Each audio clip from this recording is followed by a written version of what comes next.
Hello and welcome to the Blockade Runner podcast number 270. My name is John, and joining me this afternoon is Ryan. What's up, Ryan? Hello. It seems on this Saturday afternoon you are celebrating the final year of NoFX's career and wearing that NoFX shirt. I can spy that in the frame. If you see it here, it is a Shining inspired design, specifically for the Denver show. Oh, that's cool. That's cool. Which I went to, and on the back there's the door, and in like the red rum font it says Denver backwards. That's cool. That's It's a very very cool. cool shirt. Yeah. Yeah, I like that. We heard Shower Days came on the car stereo today while we were driving somewhere. So Yeah. that's a fun one. Off Ribbed, I believe. Ribbed. That's right. You're right. Yes, it is. Yeah. Mm-hmm. Yeah. So Ryan, we haven't recorded for a few weeks, not since the Acolyte ended.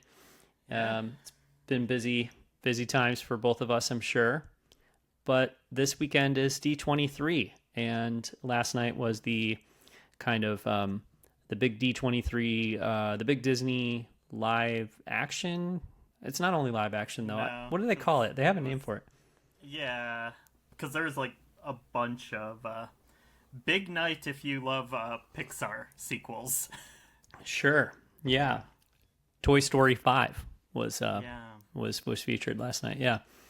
And some other new Pixar stuff. Yeah. So, but in any case, it's not a Star Wars panel. It's not a Marvel panel. It's not a Pixar panel. It's like all of the Disney, I guess, movies and TV shows. They have a name for it, but that's what it was. So that actually provided a fair bit of news here and some obviously brand new stuff, a trailer, and if you were in the room, which neither of us were, of course, but if you were in the room, some other footage that is not really online anymore, but kind of is if you dig in the right corners. So I've seen it. yeah, we've seen it. We are we're pirates like Gorian Shard or whatever the guy's name is in Skeleton Crew, the one that survived, the bad guy. In a way, because we saw that footage, Ryan. Well, that was an actual release trailer. The Skeleton Crew trailer was Right. released. Yeah, but we saw the Mandalorian footage and we saw the Andor footage. Which we were not supposed to see. No, we kind of broke the rules. I mean, yeah. Scoundrels. It's the Acolyte rubbing off on us, I feel like. You know what I mean? Like, maybe it's good to be bad, you know? And Yeah. so we Felt pretty just... good to me. Yeah. Okay. So let's get into it. I think we have to start with the main event, which is Skeleton Crew. The Skeleton Crew trailer and key art poster, that kind of thing. So, you know what? I was actually thinking, why don't I pull it up and get it going here in the video. I don't think we'll have sound. That's okay, but we've got it here, and we'll kind of scrub through it a little bit. So before we hit play, Ryan, do you want to talk about like your kind of initial reaction here to this trailer? Yeah, I mean, I'm on record on the show saying that this was not a Star Wars project that I was super excited about. It's very weird because now all of a sudden we're hearing the term Amblin thrown around a lot in regards to this trailer. In the same way it's, thrown around a lot talking about stuff like Stranger Things or Super 8 or whatever. And it's very funny to me because when people are using Amblin in this way, they're really only talking about like 3 films.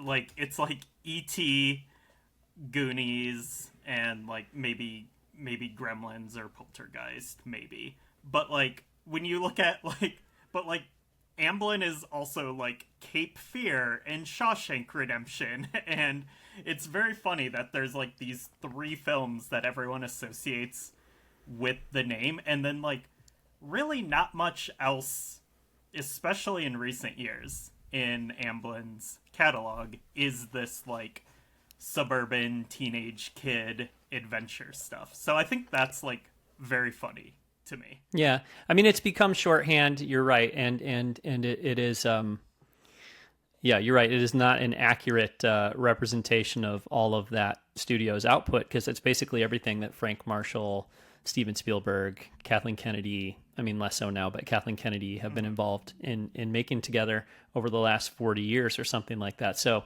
yeah, that is correct. But that being said, I feel like when people use it in this context, like, everybody kind of knows what they mean. You know what I mean? So, yeah. And there is some stuff. There is some stuff that is wildly, obviously, so clearly an homage to some of those movies you just mentioned, the early ones there. But yeah. So, long story short, this is not really my jam. I actually, and I'm sorry, guy who wrote Ready Player One, but I actually don't like The Goonies. I don't really like that movie. Wow. I'm ambivalent on E.T. I love a ton of Spielberg stuff, but, like, and, you know, Richard Donner's cool. But yeah, I don't really, like, I don't know. I just don't really have the love for those movies that people our age have. Even though, like, I saw them as a kid, I've seen them since, and I'm kind of, like, whatever on them. And, like, generally speaking, this genre of storytelling is just something I'm not interested in. Like, I don't like Stranger Things. Like, I don't know. I don't like kids riding bikes around suburbs and seeing things that are scary but not too scary is just not a genre I'm interested in, and that's very obviously what this show is going for. So it's cool for people who are into it, but very much not for me. Yeah, and listeners of this show will know historically I have not tried to, like, you know, push that kind of thing on you or sort of like trick you into, or like try to force you into enjoying things like Stranger Things, for instance, you know, which you have been pretty consistent about not necessarily loving. So yeah, so obviously, like, but anyone who has listened to the show for a long time knows that I love Stranger Things. I love The Goonies.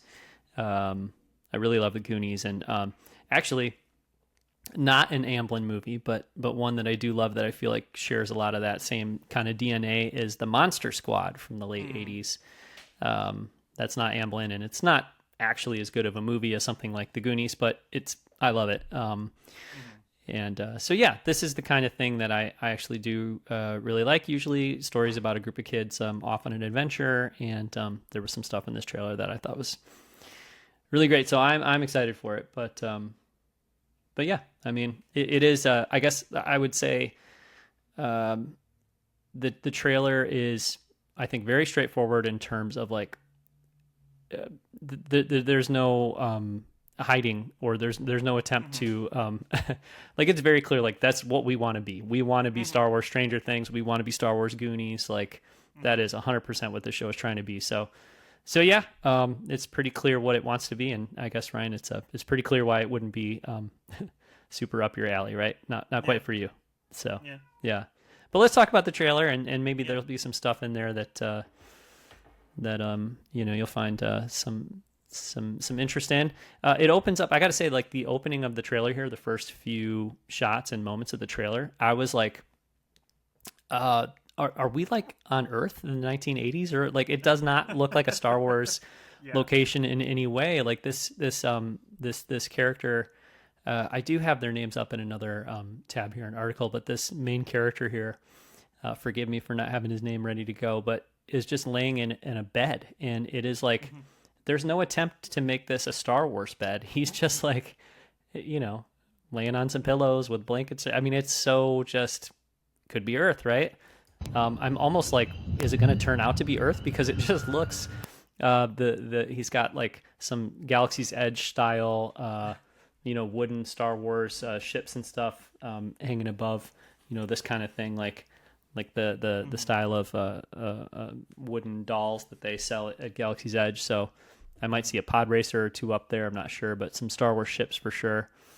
But yeah, I mean, even like the beams on the ceiling and everything, it looks like straight up drywall in his room. You know what I mean? Like it looks like he's in an American child's bedroom. Tomorrow's. The next shot, he's, driving away on a bus, but, like looking bus. at and it is a Star Wars-y, spacey looking school bus, but the world around him does not look super Star Warsy. Set the course of your entire future. I guess it's a spacey classroom he's in, at least. So that looks like Star Wars. But yeah, it opens up with this character. I feel like I recognize this actor, but I can't name her. Do you know who that is? The teacher? Yeah. Yeah, I don't know. She looks cool though. Like that's a cool little cape thing going on. Yeah. There. Yeah. And she's talking about tomorrow's test being like this big deal for all these kids. Little green guy almost looks like out of Toy Story in the left corner there. Like you see the little antenna popping up on that guy. And then the droid there looks very similar to LV. What's her name from Solo? The Phoebe Waller-Bridge character. Yeah, I don't know. Man, we're bad. We're real bad. I'm very bad. You're the Solo super fan. I am a big fan of Solo. I really like Solo. Yeah, it's just I've only seen it a few times. But you know what? I'm not. I'm just really awful at remembering things. Like I'm very, very bad at remembering stuff. So we're all so old. Yeah, I'm getting pretty old. That's true too. Yeah.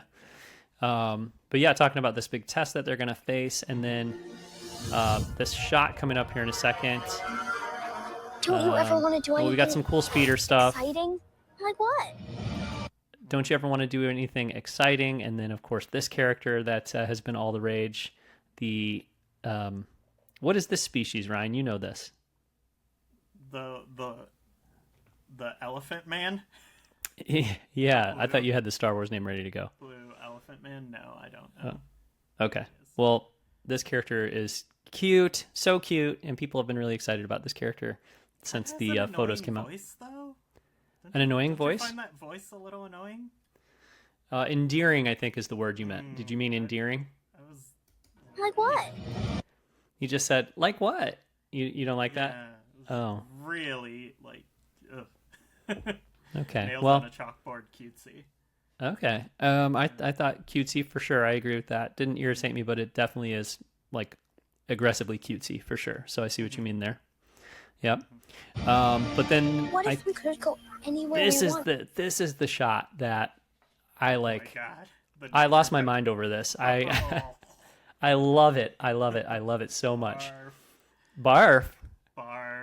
Yeah. It is E.T. and Poltergeist. Like, I swear to God, you could, if I close one eye or whatever, you could convince me that is literally a shot from E.T. or Poltergeist. That neighborhood. Hopefully those houses aren't built on ancient Indian burial grounds. Well, yeah, probably not. But if you like suburban California neighborhood, I mean, again, I feel like they did as little as possible to make it Star Wars. And when I say that, I don't mean like, oh, they're not even trying. I mean, like, they are trying to keep it as close to, Earth and an environment we know as possible. Yeah.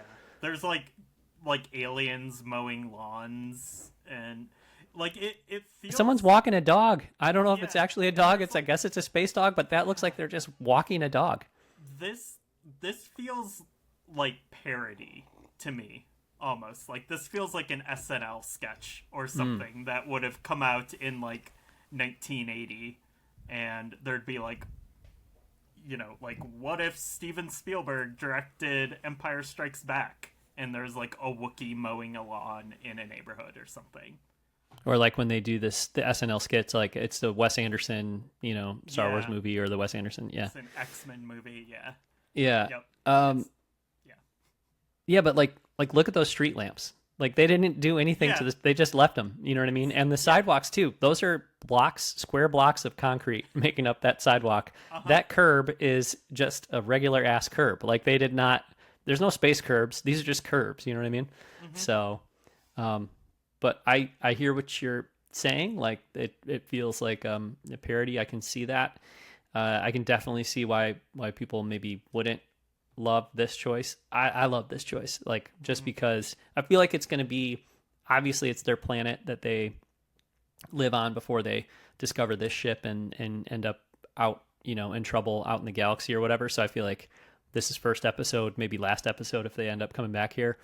But it's just, yeah, I mean, I would assume it is intended to evoke,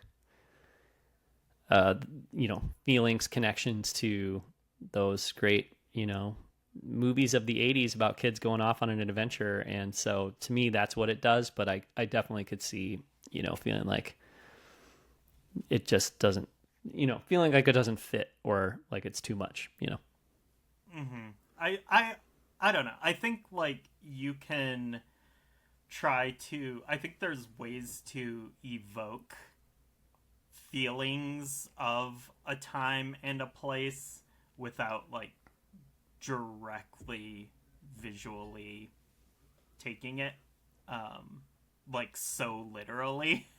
But I don't know.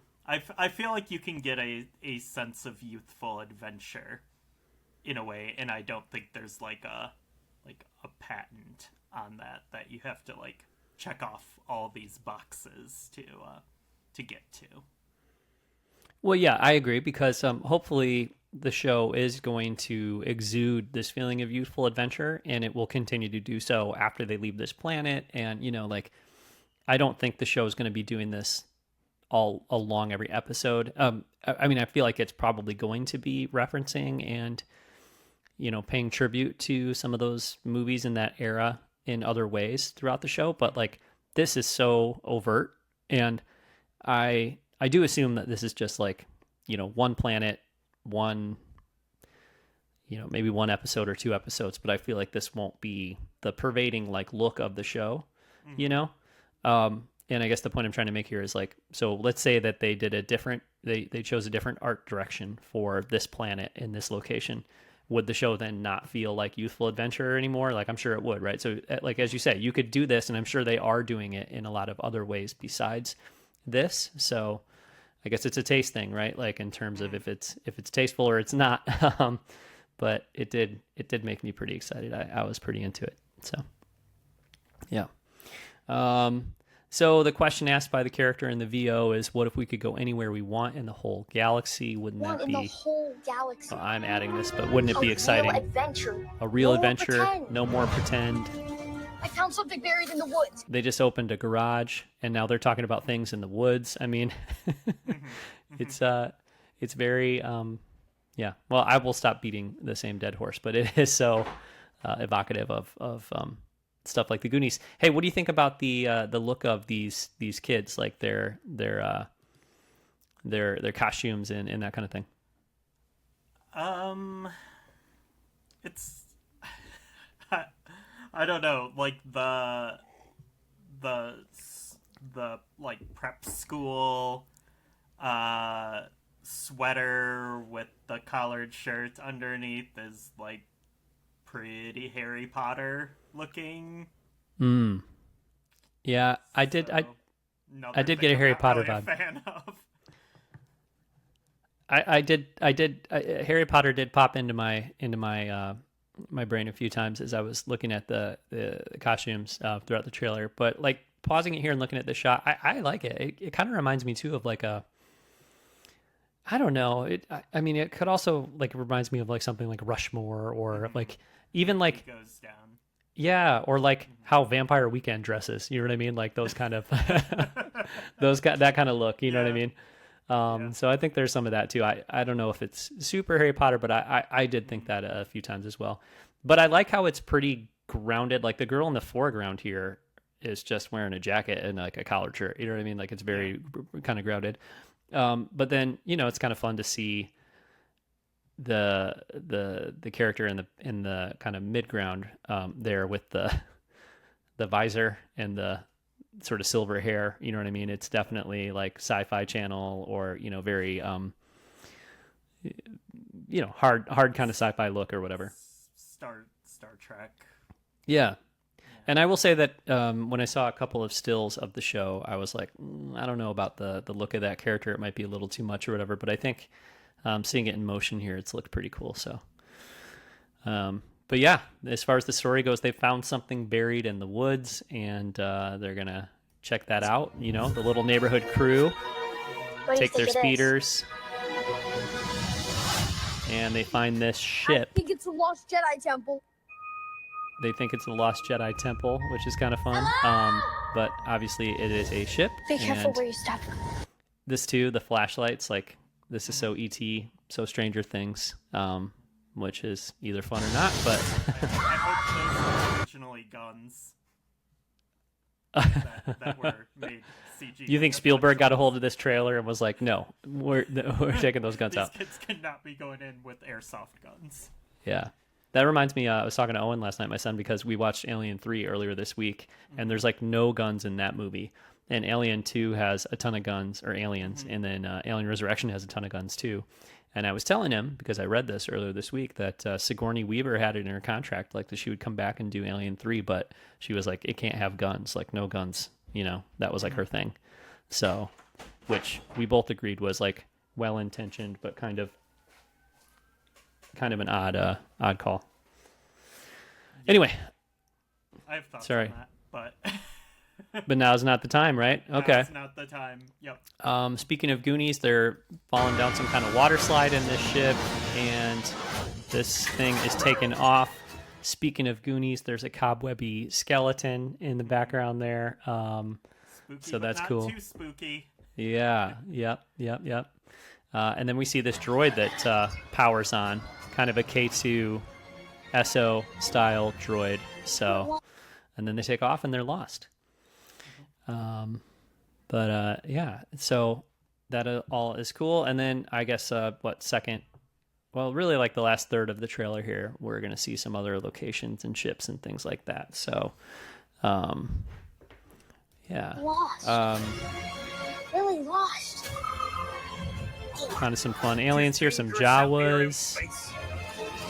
I think the footage has a very animatronic and very like puppety kind of vibe. I mean, there's like really quick shots here in this little kind of in the last 20 seconds of the teaser, but I just paused where I did because we saw like I don't know what that creature was, a shot or two ago. There was like a furry kind of little creature.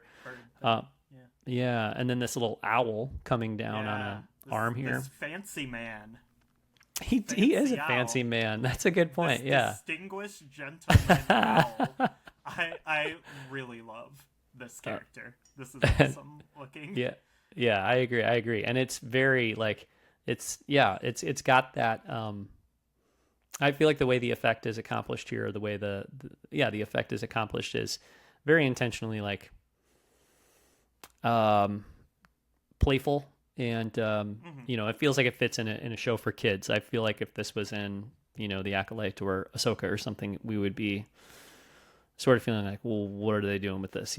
But here, I feel like it kind of makes sense. I'd be okay with it. Yeah, I'd be okay with this guy in anything, but it's a very like Henson Creatures Workshop type.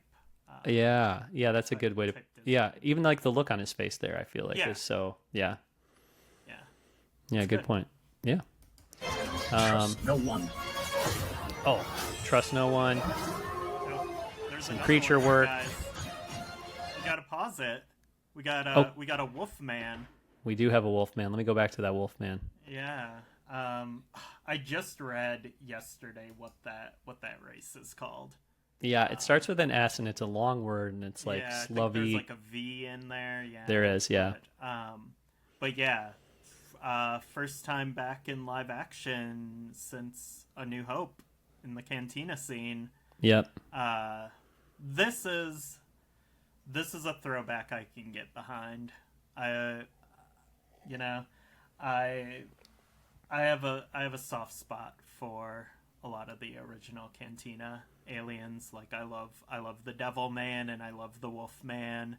And it's very cool to see him come back. We saw some like official images of the display at D23 where they had all the bounty hunters or whoever the antagonists are who are like chasing the kids, and this Wolfman was one of them, and they had the statue of him, and he looks awesome. Very, very cool design. Yeah, he looks great. And yeah, the D23, they've got some really cool, I mean, it's mostly skeleton crew in terms of the locations and the costumes and things like that. But so they've got a nice display for skeleton crew. They have an ILM stagecraft area set up at D23. So you can go like stand up on this like stage, and there's obviously it's not the 360 degree wall or whatever, but there's a pretty big wall, video wall, that you kind of are surrounded by. And then I don't know if, they're cycling through multiple areas when one individual is up there or what, but I saw a couple, sort of screenshots of it or whatever. And yeah, so they can change like the location that's behind you or whatever. So I think that would be really cool. Like if they have that at Celebration next year in Japan for those who are going, or, in other places, other conventions and stuff, that'd be really cool to be like, look behind me and I'm on Jakku, and then, 2 seconds later I'm on Hoth or whatever. Like I feel like that's pretty cool. I mean, it's just a big video wall behind you, but I don't know. I think that'd be fun, especially too if you could take photos. I mean, I'm sure you can take photos there, and then, that would be. Insta. Yeah, post them to Insta, of course, and send them to your Star Wars group chats and stuff. Post them in our Discord, whatever. Anybody listening who's taken their photo at the video wall at D23, let's see it. Send it to us.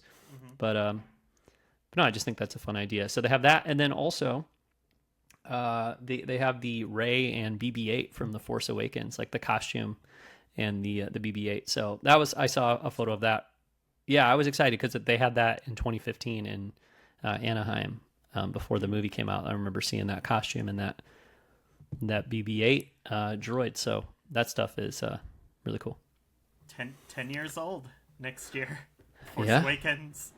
Yeah. I was thinking about that this morning. Force Awakens is 10 next year, and Star Wars itself is 48 years old next year. So it's wild, right?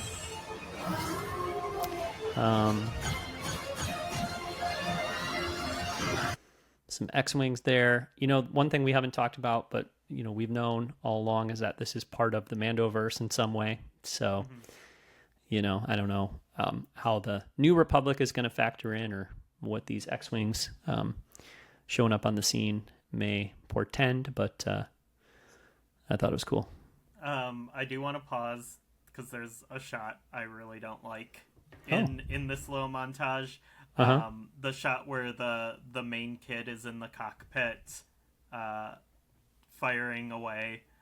I think it looks really goofy, and it looks goofy, and flashbacks to Anakin in the Naboo fighter in Episode 1, which is a thing I don't love about that movie. Oh, okay. Yeah. Okay. Well, sure. I think it looks, it does look like a kid in a cockpit. That is no doubt about that. But yeah, I'm kind of into the yippee and all that kind of stuff from Phantom Menace. But I hear a kitty talking. Yeah, because Elliot wanted to charge his Oculus in my office because that's where he does. See, before he was like constantly taking the power cord out of the switch dock and plugging into the wall and plugging his Oculus headset into it, which I hate that thing anyways. And then, so I was like, okay, I got a USB cord in my office. Just go plug it in there anytime you want to. But right now I'm using that cord to power my microphone. So you see, we have an issue, right? Wow. And the young man burst in, he left the door open, and now the cat is in here, and all hell is broken loose. Okay. Yeah, but I like it. Whoa. Yeah, it's not going to be good for the show. Wow. Yeah. Yeah, and he has no thoughts about the final sequence of the trailer here, which is seeing this little key move with the Force. Kids are amazed. What on earth? Jedi. And says to Jude Law, "You're a Jedi." And Jude Law just pulls his hood down, and I don't know how you describe the look on his face there. I wouldn't say it's a "Yep, I'm a Jedi" look, but it's I don't know, like it's kind of weird. I'm a big timer. I'm like, I don't know. Yeah, it's Jude Law in his remake of Alfie. That kind of energy. Oh, okay. I'm not as familiar with that one. I don't think. I've not seen it. I don't know. I don't know okay. how to describe this. Yeah. I'm gonna go close this door real quick, Ryan. I apologize. Yeah, no worries.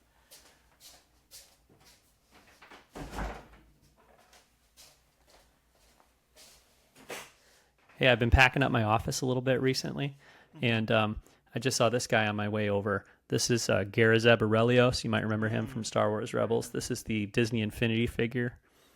Yeah. More on that character in a minute. Gonna see him again pretty soon here. Yeah, I'm excited for that. We'll talk about that in a second. But yeah, so this is Jude Law, the big reveal here. What do you think, Ryan? I know you're not thinking a whole lot about the show, but do you think he's a Jedi? Is that like, should we assume? I mean, I think we both kind of made our thoughts known on this about the two potentially too many Jedi in the original trilogy era. Yeah, I would like. Okay, Luke, you're our only hope, except for Cal Kestis and Ahsoka and Jude Law. Sabine and Jude Law, yeah. Yeah. I don't know. I think I hope it's something different than that, but also I cannot stop this train that Lucasfilm seems to be on of actually there were so many Jedi. Yeah, that is kind of irritating sometimes. Although I feel like, I don't know. I mean, especially with this being a show for kids, you know, there's just certain ingredients that you want to have in a Star Wars story. So, like, every once in a while there'll be a show with no lightsabers, right? Or a you know, story of some kind with no lightsabers, and it's like, you know, that's okay once in a while, right? Like, I'm glad there's no lightsabers in Andor so far. I think that's totally fine, you know. Yeah. But then on the other hand, it's like, you usually do want at least one space battle in a Star Wars show. You know what I mean? You want a Jedi. You want some kind of scoundrel. You want a droid. Like, I think this show introduces yet another droid, right? Every Star Wars show has its own, like, kind of droid or whatever. And it's like, on the one hand, it's very predictable or sort of formulaic that, you know, every Star Wars product or show or whatever is going to introduce a new droid. Like Kay in Star Wars Outlaws has her own little unique droid, right? Everybody's got a droid, or every show or whatever has a droid. But then, like, I don't really want to watch too many Star Wars stories that don't feature a cool droid. You know what I mean? Like, I want them in there, you know?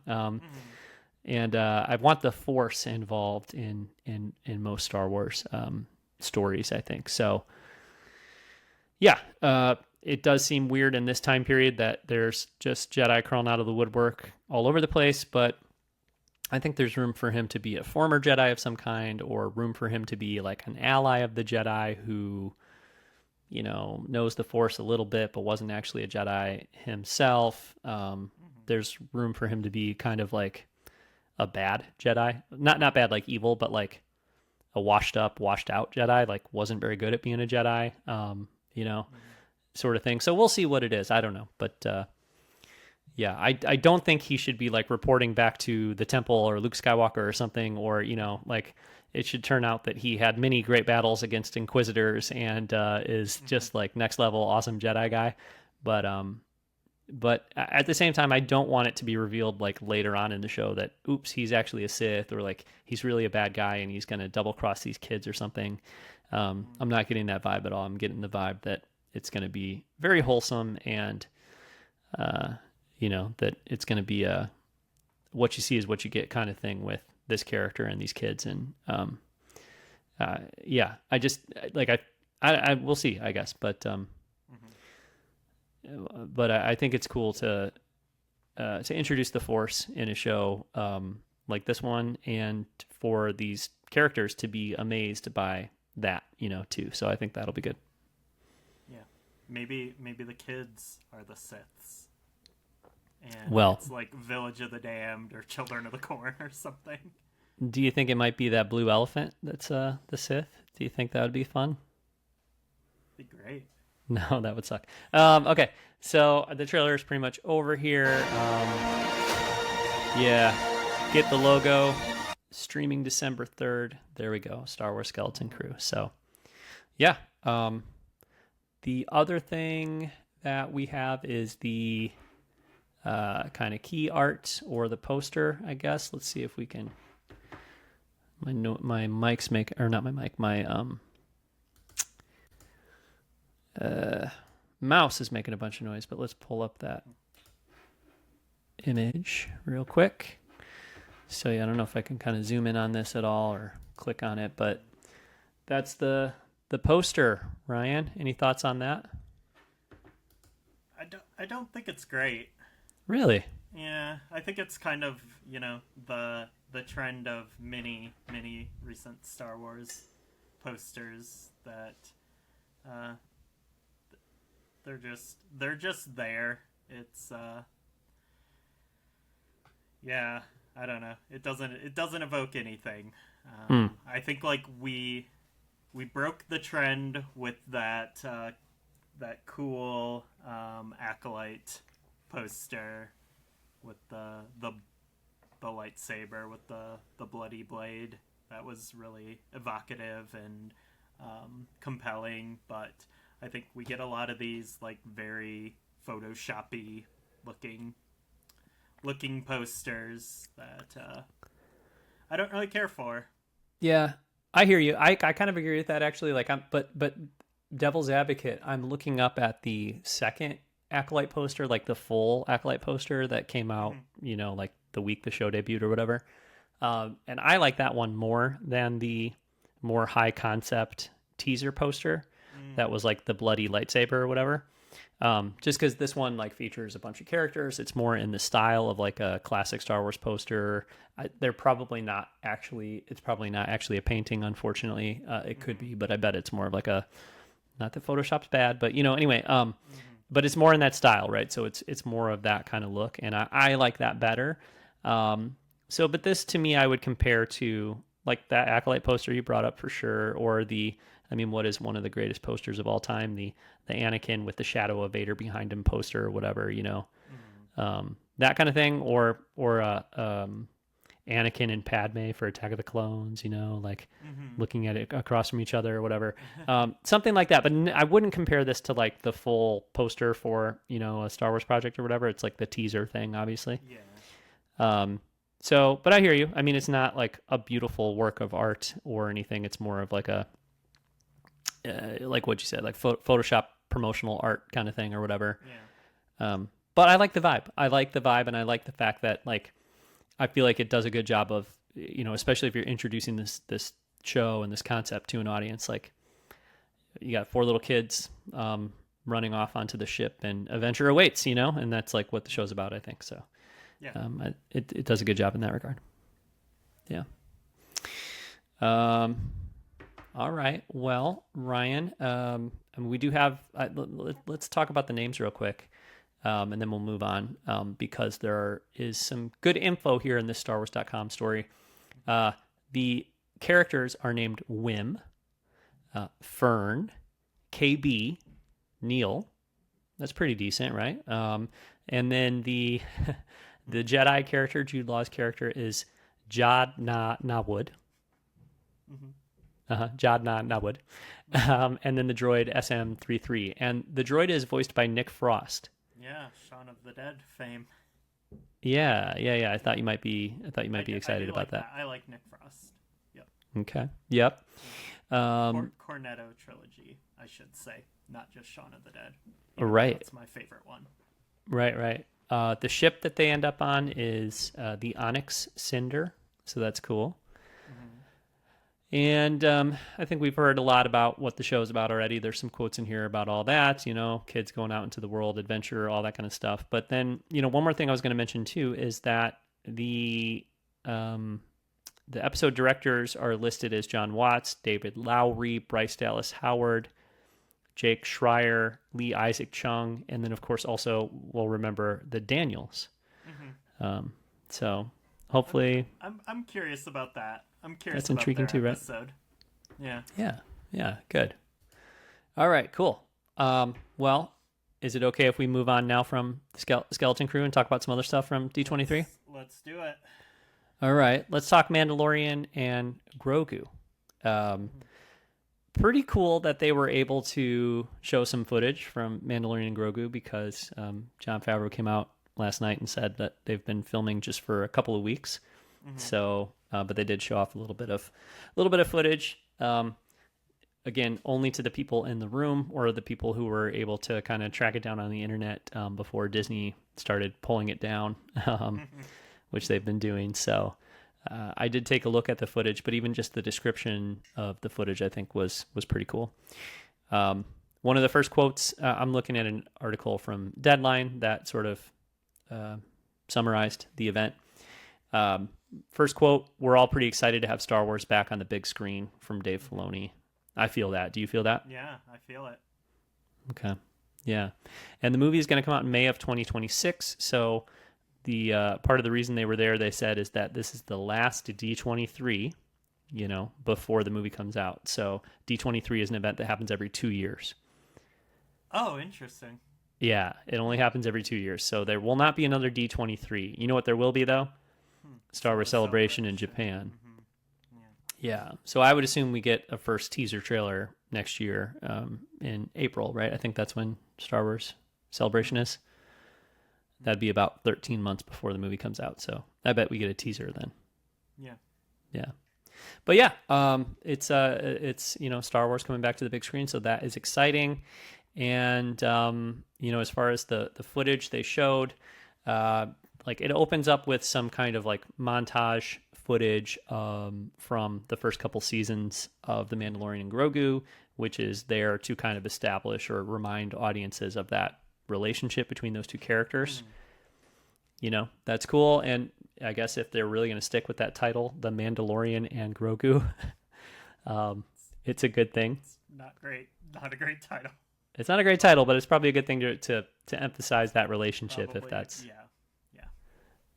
if maybe that's the title. Maybe it's good for marketing, but it's very Ant-Man and the Wasp vibes. Okay. Yeah.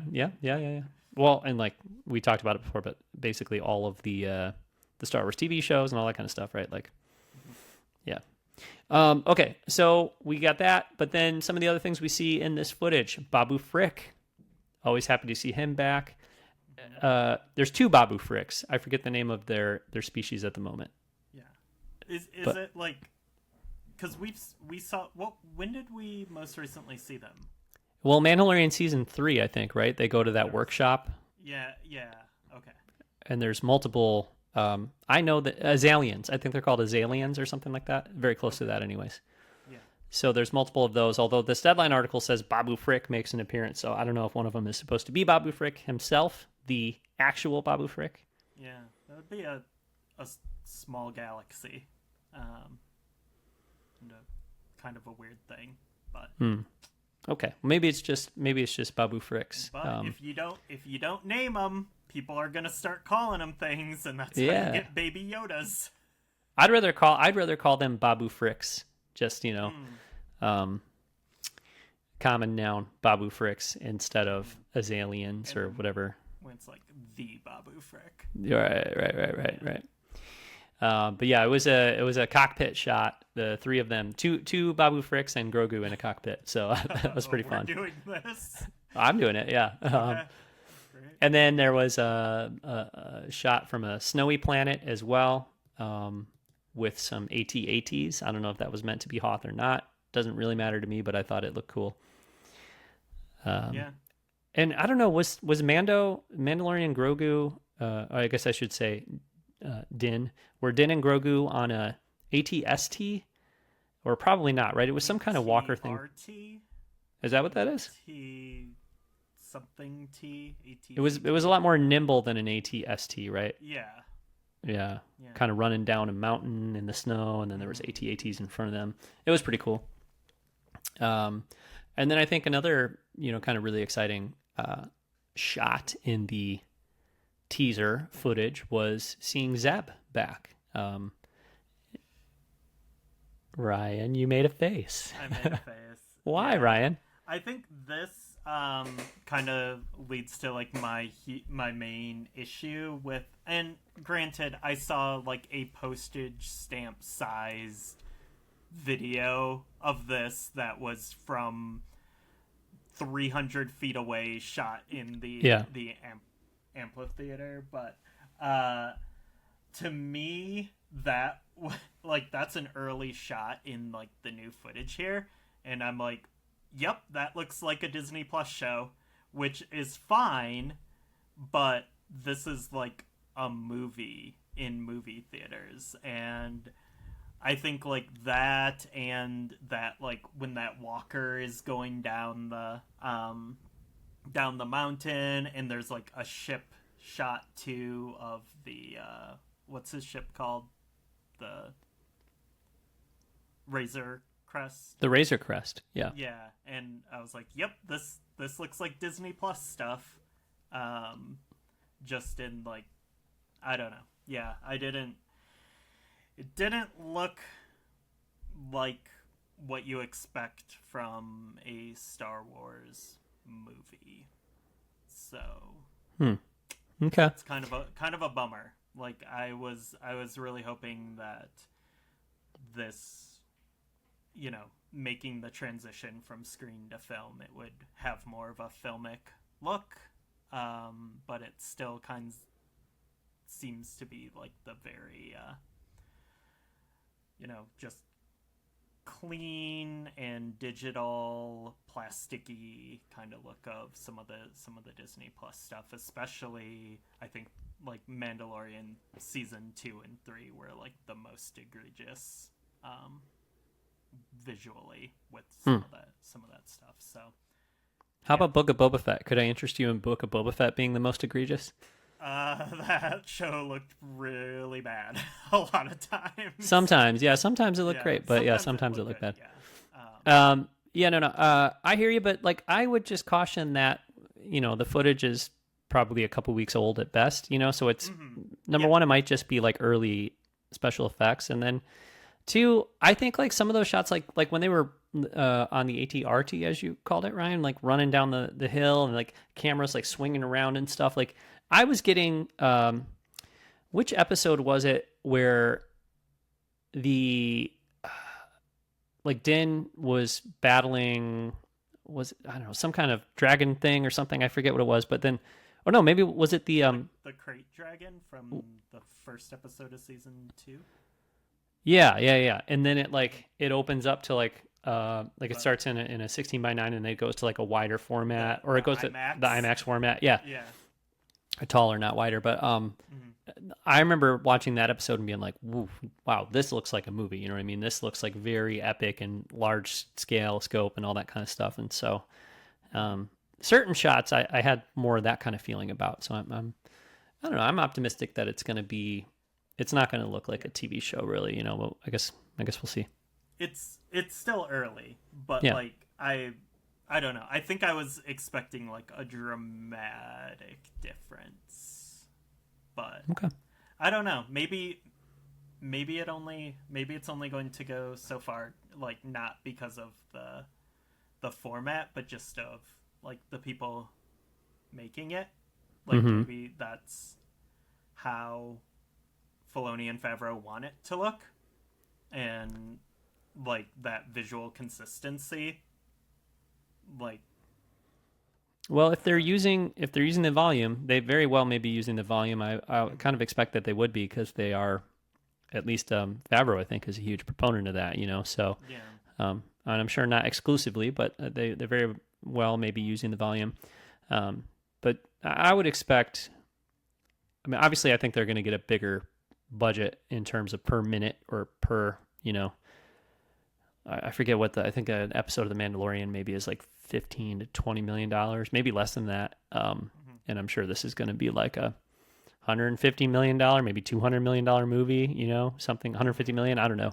And if you just spread that out over a certain number of minutes or whatever, like it's a way bigger budget for, you know, so I would think they'll have more money to spend on special effects and all that kind of stuff. And I'm hoping it'll look top quality. Yeah, I mean, the biggest thing, honestly, it really comes down to, like, how much of ILM are you putting on this thing?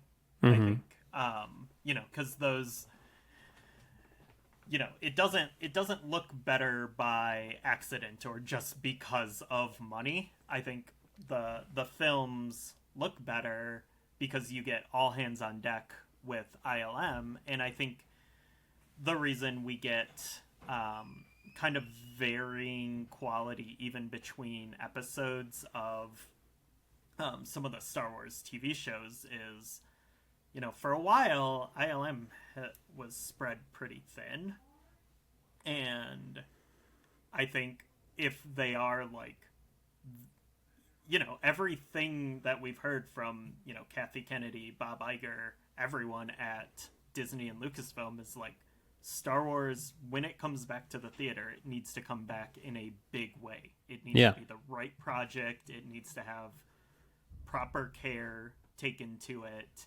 And so, you know, we have Skeleton Crew coming up. We have Andor next year. And then, you know, maybe Ahsoka season 2 at some point. But, like, the slate is pretty clean for live action Star Wars. So I do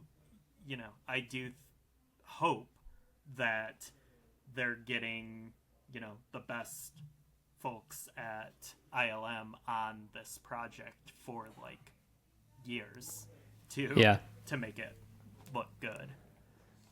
Yeah, and that's surely part of it, but man, I do think money is a huge thing. It is. Just in terms of like if you get pay those people. That's what the money goes to. Well, right, but like for instance, I think Mando season 1 looks overall like really good, and that was like, oh well, this is our first show. We're like really dumping a ton of money into Disney Plus right now. This has to look great, and it does. But then like something like Book of Boba Fett, I mean, part of that is Rodriguez, I think, because he is more of like a down and dirty DIY kind of filmmaker or whatever. So I think that's part of it. But then I also think like that show, Obi-Wan Kenobi, which I love that show, but there are definitely times where it looks a little not as good as it probably could. And remember, that show was being made, I think, during COVID and during the Bob Chapek era, where I feel like there was a big effort to reduce the budgets on things. And like, you can see it on screen, you know what I mean? Like you can tell when they are like, you know what, we're not going to spend as much money right now on this. You can tell, I feel like you can see it. So, yeah. So anyway, we'll see, but yeah. All right. Any other thoughts on the Mandalorian and Grogu? There is a shot.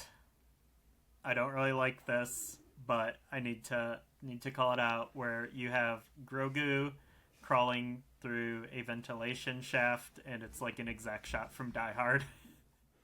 It's also an exact shot from Yoda in Revenge of the Sith crawling through a ventilation shaft. Yeah. Yes. Also that. Yeah. I don't think that shot looks very good. Oh, I love that. I loved it. Yeah. It's the perspective and everything. Just it looks goofy and off.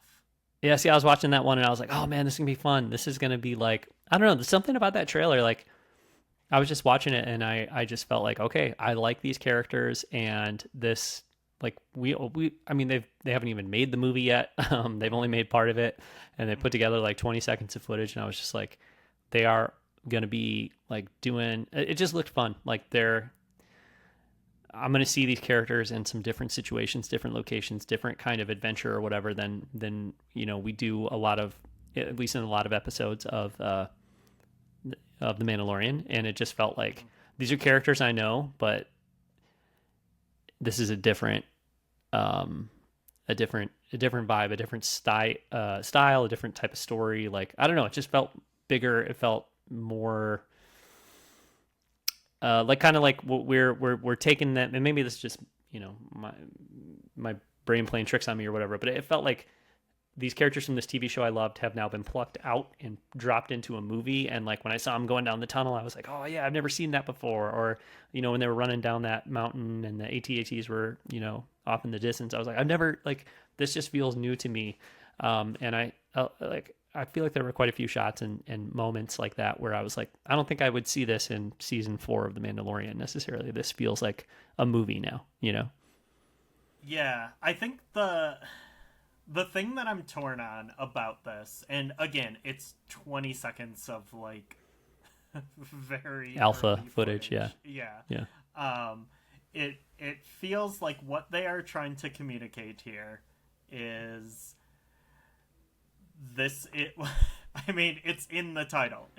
This is the Mandalorian and Grogu, and I guess this is the back to basics, like you're getting Mandalorian and Grogu on adventures. There's action and the Mandalorian being a badass and Grogu doing cute things. Like none of that Bo-Katan stuff that men's rights activists got mad at in season 3. Like we are going back to pure Mandalorian here, which as someone who actually appreciated Mandalorian season 3, I thought like the way that it, you know, casts the way that Din had to deal with self-doubt and not knowing things and being kind of torn between cultures, and then, you know, I thought the Bo-Katan stuff was interesting and I liked all that, and I kind of wanted to see that stuff followed up on. This kind of holds less thematic interest to me, even though I think it will be like a fun and entertaining popcorn movie. And, you know, who knows? Like, we don't know what the story's going to be, and it's not like it can't be this thing if it's not this thing, like, whatever. But it is just kind of funny that, like, there was this backlash to season 3, and they're like, just kidding, we're not, like, from first impressions here, they're like, no, this is we're going back to the popular thing. Yeah, it could be. I mean, season 3 is my least favorite season of The Mandalorian. So, but yeah, I don't know. I wouldn't have been disappointed to see Bo-Katan or, you know, other Mandalorian tribes or whatever in this trailer. I wouldn't have been disappointed to see the larger Mandalorian culture, you know, kind of theme or storyline in this footage. But at the same time, I feel like the Dave Filoni movie is going to be this big, you know, bringing together all these different parts of the Mandoverse and like this big epic finale to the Mandoverse type thing, and like where we're going to see all that stuff. And so the idea of the Mandalorian and Grogu movie being just more of like a, you know what, I have no real reason to feel this way, or like no evidence, I guess is what I'm trying to say, but like this gives me like Solo, a Star Wars story vibes, you know, where it's like, it's going to be a fun story about a couple of characters, and it's going to be much more contained, and it's not going to try to be like this big epic thing. But then I feel like the Mandoverse already has that iron in the fire. Like they're already cooking that up. Like we are going to get that, you know what I mean? With the Dave Filoni movie, you're going to get, you know, Mando and probably Bo-Katan and definitely Ahsoka and Ezra and like all that stuff. And it's going to be like, not, you know, I know that's not exactly what you were saying, and it's not like it's going to be a continuation of Mandalorian season 3 or those ideas or pushing in that direction necessarily, but I do think it's going to be way more ambitious, and it will feature, you know, some bigger ideas and bigger character or more characters and stuff like that. I'm just like, it just feels like this will be a smaller thing, but like smaller in scope in terms of the story, more along the lines of something like Solo, which I think is a really fun, you know, movie. So. But bigger in reach, because it's taking like the mainstream aspects of the mainstream appeal of Mandalorian and Grogu, and like literally putting them in a movie called that. Yeah. But I mean, in theory, Han Solo was pretty appealing to the mainstream too. I mean, I know it's a different actor playing him, but like, it's not like they went like in some esoteric, I don't know, like deep cut, direction with that. But it's just interesting because they are like this. It's just interesting because this is supposed to be the big return to theaters for Star Wars. It is like the Episode 1, the Phantom Menace moment, or the Force Awakens moment, and I don't know. I don't know how that's going to shake out. Yeah. Well, I'll tell you what, like definitely my first reaction to the announcement of this being a Star Wars movie was like, I initially thought, how many people are going to go to the theater to see a Mandalorian Grogu story when they already can see them on Disney Plus all the time? And you know what I mean? It just feels like, the TV show characters, but now they're on the big screen, and like, so my initial reaction was very much to question it from a business perspective and think like, I don't know if this is going to feel like this big return to the theater necessarily with these characters. So I understand that thought, because that kind of the thought that I've had along the lines, or along the road here, the journey to this moment, and to 2 years from now when the movie actually comes out. But I don't know. We'll have to see. I mean, it's a gamble, I think, but also, like you said, they are like, Grogu is super popular. Maybe not to the degree he was before, but there was something about the chemistry and relationship between those two characters that people really loved. And I think whether like Mandalorian season 3 and the direction it went in was creatively, strong or not, or whatever, like I definitely think it lost some people for sure, because that wasn't necessary. Like some of the people that loved season 1 especially, and I guess season 2 as well, and that connection between those two characters maybe didn't love season 3 quite as much. And I think they kind of lost their way in with season 3 in some ways, or I guess with Book of Boba Fett and then leading into season 3. It was a 1-2 punch. Yeah, I mean, it was pretty odd to be like, okay, well, we're going to separate Mandalorian and Grogu at the end of season 2 and then undo it in a different show. And then, I don't know. It had a very firm direction it was going in. And then all of a sudden it was like, we're going to do something pretty different, which, I think there's a lot of ways to, or there's a lot of reasons to defend that from a creative perspective, perhaps. But in terms of if that's what audiences wanted or not, I don't know. And if you are going to zag like that and take a bold turn, it needs to probably be something that people are going to respond to. And I don't know if they necessarily did on a larger scale. Yeah. Well, you liked it, and I liked it too. And I think obviously a lot of people liked it, but I feel like focusing on Mando and Grogu as a unit is probably the safer bet in terms of what's going to put butts in seats, So, but you don't have to like it or be excited about it necessarily, or, obviously as much. So yeah, we'll see. I'm not a Disney shareholder, so whether or not seats in the theater is, does not affect me in any way. Well, I wouldn't go that far. I mean, you want I'll speak for myself. I'm not a Disney shareholder either. I want Star Wars to be successful when it returns, because I think we've seen that when Star Wars flops or just doesn't do as well in the movie theater, like that affects, like we haven't gotten a Star Wars movie in 5 years, more or something. Yeah, 5 years. It'll end up being 7 years. It'll be 7. Yeah, almost 7. Yeah.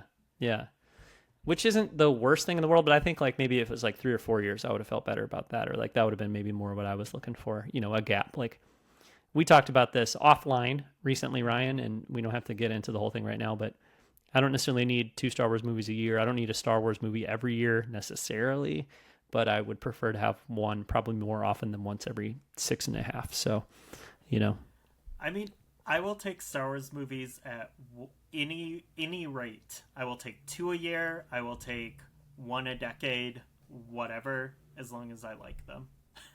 Okay. Yeah, it's quality over quantity, but I don't know. Like Well, Ryan, that's a great way to transition into talking about the last big topic from D23, and I think the last big topic for our episode here, which is Andor season 2. There was a little sneak peek of Andor season 2. I think it's the epitome of quality, not necessarily over quantity, but they did choose to turn season 2, which could have been, I don't know, 3, 4, 5 seasons, into one season.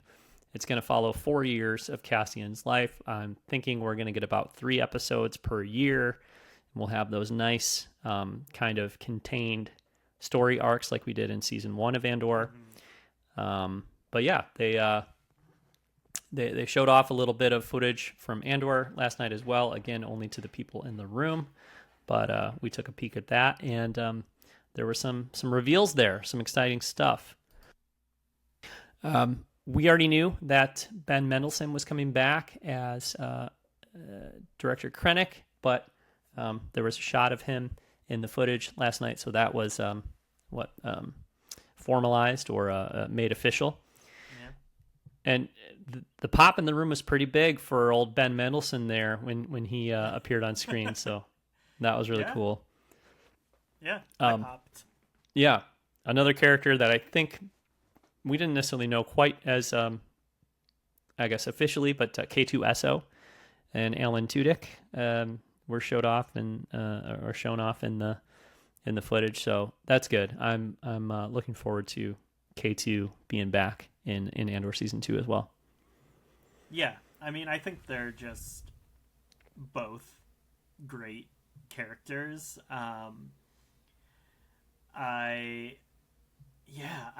It's tough. Like the K2, I'm sort of torn on. I think Krennic is just an amazing character, and I think like seeing him pursuing his quest for power and recognition is, it's such a fascinating, tragic story. So I'm, knowing where it ends is exciting to see him like scheming and, what's driving him, because he was, a highlight amongst many highlights in Rogue One. K2. K2 felt very fresh in Rogue One, like the snarky droid character who was like kind of comic relief, but like kind of like mean-spirited in a way, and just like really sarcastic and snarky. And then I think in the interim since Rogue One, kind of gotten a few of those characters in Star Wars media, and I don't know how fresh and exciting and interesting that's going to feel. So yeah, I don't know. I'm less excited about that, I'd say. Well, I think it's necessary. Not maybe necessary is strong, but like this is meant to feel like, it sounds like it's going to lead right up to Rogue One, and you could watch Andor season 1 and 2 and go roll right into Rogue One. And so if we never saw K2 and Cassian together in season 2, and then, I think that'd be odd. And also I think the original plan before Tony Gilroy, kind of got involved in the Andor show was for Alan Tudyk to be in season 1 as well. And probably it was going to be more of a Cassian and K2's backstory kind of, or K2 would be involved in a lot of Cassian's, story. And I think it was kind of a bummer. It seemed like kind of a bummer for Alan Tudyk, because like Kathleen Kennedy, I think, had said initially like, oh yeah, we're going to have Alan Tudyk back. And that was out there. And then as season 1 got closer, it was like, well, actually, no, I'm not in the show. And it was like, oh, wow, that was, felt a little heartbreaking that it was like, we're bringing you back. Oh, never mind, we're not bringing you back. Yeah. But I think in the interest of the story, it was the right call. And then, this feels to me like I bet he'll be in, I bet he'll be in, I would say, half of season 2. Like I don't think right away in the first story arc, the first kind of 3-episode arc, we're going to see K2 or anything like that. I bet it'll be a little bit later on in the journey, and he'll be part of it. So I think that'll feel good. And Alan Tudyk's really, really great. I know you acknowledge that too, but like he's awesome. So and the writing in Andor is just off the charts. It's outrageous. Yeah. So they're gonna get it right. I feel It'll like be good. It'll be good. Yeah. But I think like there was some footage of Mothma, some footage of Coruscant. We got to see some characters in different sort of costumes and settings. Like there was a shot of Cassian himself in very sort of regal and like fancy kind of clothing. Which is cool because we know that's not him, so it's some kind of undercover thing or something, or whatever. That's going to be fun. Sorrel, no, not Sorrel. What's his? Is it Sorrel? Cyril Karn. Oh, Cyril, yeah. Cyril. We saw him in a different look, different look for sure. Happy to see him back. Yeah, of course. Yeah. But yeah, no, I think it's. I mean, just. After the first season, like it would be impossible. It would take a lot for me not to have extreme confidence in the second season. And so like whatever they show is going to be fun and it's exciting, but like just, I can't wait to see season 2 because I know it's going to be off the charts based on the quality of the first season. Yeah, I think yes. And there's also an enormous amount of pressure on season 2 because I think the first season was so critically acclaimed. Like the most critically acclaimed Star Wars thing since Empire Strikes Back. I don't know. I was going to say since Rogue One, but but it's probably Rogue has had more. Some misses in it. Yeah. And and I think like what also just got me excited about this even more so than like the character returns and stuff was just seeing them building sets. Like honestly, like I don't know, there's I love like stuff being filmed on sets in general versus a TV screen. And I think that's also just big time J.J. Abrams promoting The Force Awakens in 2014 vibes coming from you right now, Ryan. You know what I mean? I know. Practical real effects. Sets, practical effects. Yeah. But I think like for me the connection to Star Wars is huge because we grew up like watching, behind the scenes footage, reading behind the scenes books and seeing again, with the prequels, yes, there was a lot of green screen, but there was also a lot of, cool set locations and stuff that, was part of the hype was seeing those places and, and then everything about, the filming of the original trilogy. So it's always nice to just see, Star Wars being created with real sets. And I mean, I don't know if it's like quote unquote movie quality or whatever, but I think season 1 of Andor minus like a few tiny moments is just like a gorgeous show that with just incredible sets and locations and cinematography and that's to say nothing of the bonkers performances that are just on another level. Like it's just such a gorgeous incredible looking show. So seeing that there, like, yep, we are still putting that same level of effort and attention to detail into season 2 is just really exciting to see. I liked The Acolyte, but this will be and I liked Ahsoka, all this, but like Andor will be like, oh yeah, this is really good ass looking Star Wars again. Yeah, definitely agree with that for sure. So we don't know when it's coming out. We know they said 2025. They haven't said when.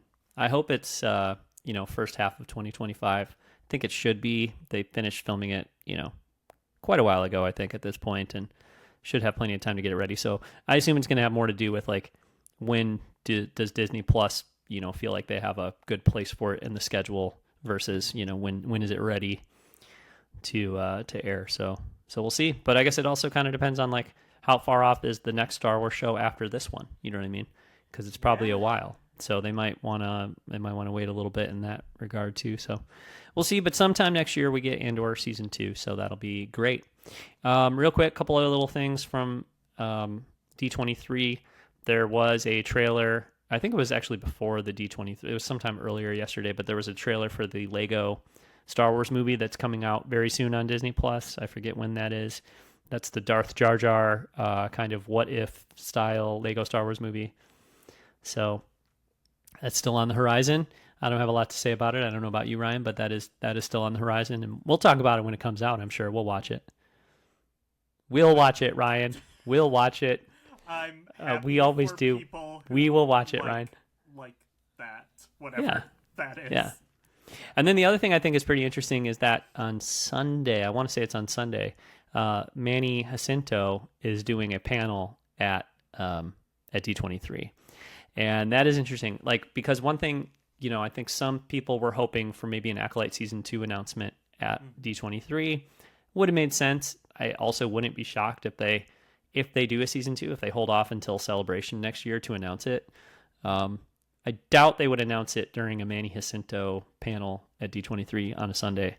But you never know. But maybe just a little more kind of hopeful commentary, or a little more, like maybe there'll be a little more insight into how likely that is, or where their heads are in terms of Acolyte Season 2 coming out of that panel. Yeah, I mean, the fact that there is an official panel, I think bodes well. When I think some of us were a little concerned that this would be that Acolyte might get thrown under the bus a bit by the company. There's potential there for it to be a Solo-esque scapegoat, and because of, I don't know, like, we don't, like, initially they were like, the show's doing really well, and then they stopped talking about the numbers, and all the conversation was around the backlash and everything, and I was kind of wondering if Disney was going to create some distance and stop promoting the show now that it's done and kind of sweep it under the rug, but I think this is a good sign that that's not the case. Yeah, I don't think so. I mean, they keep putting out like behind the scenes videos and stuff. Like I feel like they're still trying to push it a little bit. I will say that I don't know, like, I guess I don't have a super good read on this, but it doesn't feel like a show that a lot of people that I know that are like casually into Star Wars were talking about or necessarily watching. I mean, those initial numbers sounded good, but like, when The Mandalorian is on, I get all kinds of texting me or talking to me in the hallway at work about like The Mandalorian stuff. And like, I didn't necessarily get that same kind of vibe about the show, but I don't think I did about Ahsoka either, really. I don't know. And that seemed, and we got a second season. So yeah, we'll see. There was something too where they, StarWars.com, I want to say, or some official channel referred to the first season of The Acolyte or something like that. So I feel like there are some positive signs that maybe there'll be a second season. I think there should be. It's not my favorite Star Wars show, but I did like it quite a bit, and it's just the way it ended. Like, as much as Leslie Headland said, "Oh yeah, it's a self-contained story" and all that stuff, it's like, how can you end with the stranger and how could I already forget her name? Oh my God, May and OSHA, yeah. How could the stranger and OSHA be like, end on that, and then looking out together and being like, oh, well, I got to know what's going to happen, right? So I feel like hopefully we get at least one more season of that show. But anyway, there were Ryan, a lot of teases. There were a lot of teases. Yeah. Because you had Plagueis, you had Yoda. Yeah. She might have gone to the George Lucas school of, answering questions in interviews, or, kind of like playing a little bit loose with facts in terms of, selling things or whatever. I feel like George, when he's talking about his movies and that kind of stuff, is like, he's not too scared of maybe being not totally accurate in all of his comments. So she might have been an acolyte herself of George Lucas in terms of public relations. Yeah. Yeah. But all right, Ryan, we got to wrap the show up here if that's all right with you. So if you want to kind of reach out to us or share any thoughts on these upcoming Star Wars projects, you can email the show, blockaderunnerpodcast@gmail.com. You can follow the show on Blue Sky. We have a website, blockaderunnerpodcast.com, which features all of our previous podcast posts, videos, etc. And we have a Discord also, so we'll include the link to the Discord in our show notes like always. And we are in there chatting about D23 today, yesterday, and we'll be talking about lots of fun Star Wars stuff going forward. And that's a great resource too. So all those places are places you can follow and interact with the show. Ryan, if listeners want to follow you online, where can they do that?